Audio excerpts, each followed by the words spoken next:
how do you go into pinpointing which period you want to dive into? Is it that at first you're like, I want to write about the 1950s, I want to write about the Victorian period, and Hmm. then you craft a story around it, or you kind of have a story in mind and then you tie it to that era?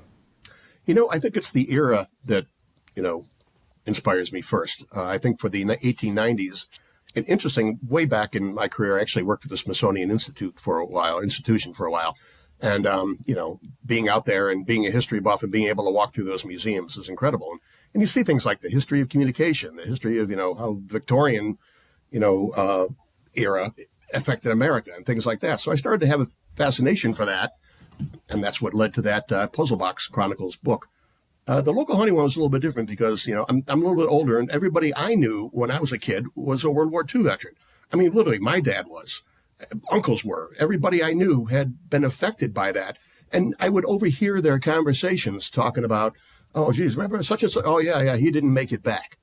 And so, you realize that even though these guys are tough, they're grizzled, tough guys, and they showed no vulnerability. And you start to hear them talk with each other. That's when you realize that they were pretty affected by what they saw, what they did. And I thought that makes for an interesting story because, again, growing up when I did, you had this, everybody talked about this idyllic lifestyle of the 1950s that, oh, we seem to be losing. Not really. There was a lot more going on there, I think.